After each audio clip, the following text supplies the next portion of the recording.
श्री कार्तिक महात्म्य 25वां अध्याय।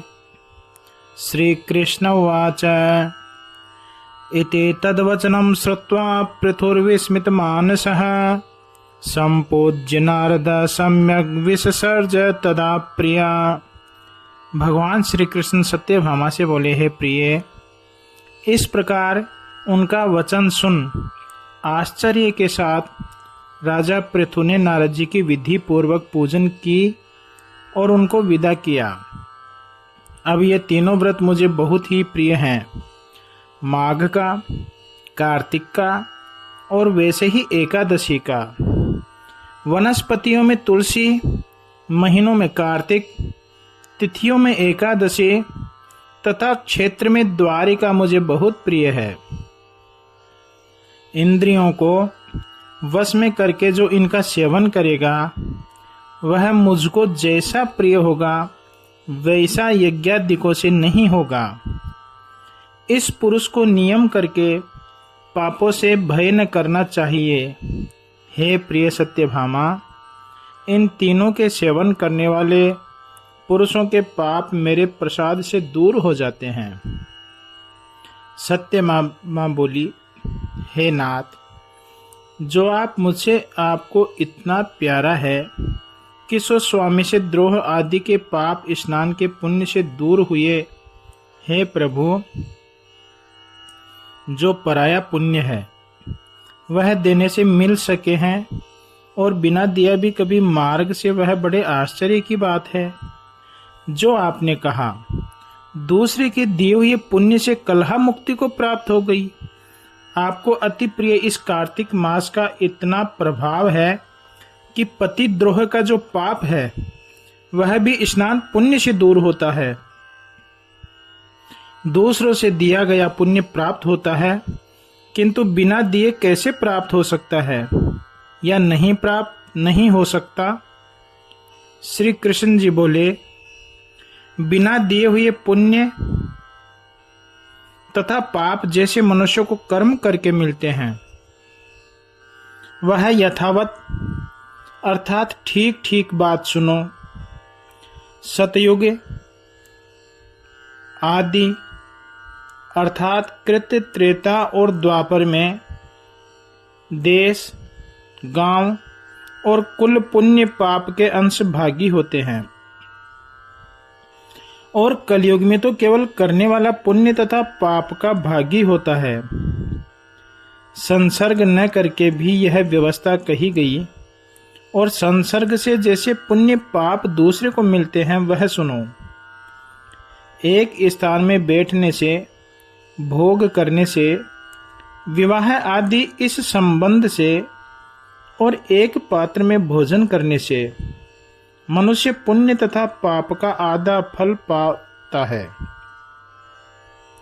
पढ़ाने से, यज्ञ करने से और एक पंक्ति में भोजन करने से मनुष्य पुण्य और पापों के चतुर्थांश फल को परोक्ष में प्राप्त कर लेता है।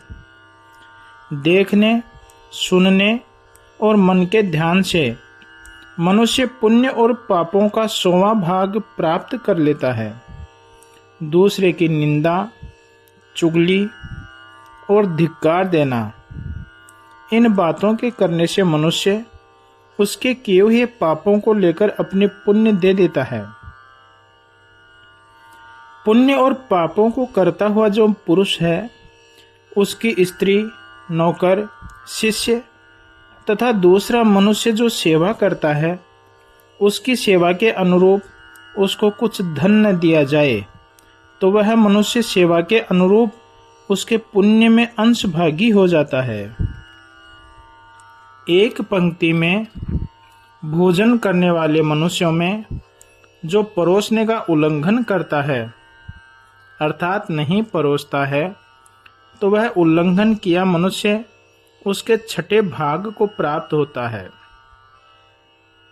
स्नान तथा संध्या आदि करने में जो छू ले अथवा बातचीत करे उसे करने वाला मनुष्य अपने शुभ कर्म का 6ठा भाग उसको निश्चय देता है। जो पुरुष धर्म के निमित्त दूसरे मनुष्य से धन की याचना करता है, वह उसे धन देकर उसके कर्म के फल को प्राप्त कर लेता है।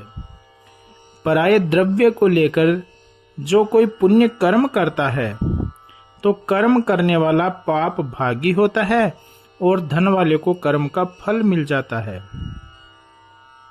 जो मनुष्य दूसरे के ऋण दिए बिना मृत्यु को प्राप्त होता है तो वह धनी अपने धन के अनुरूप पुण्य ग्रहण कर लेता है।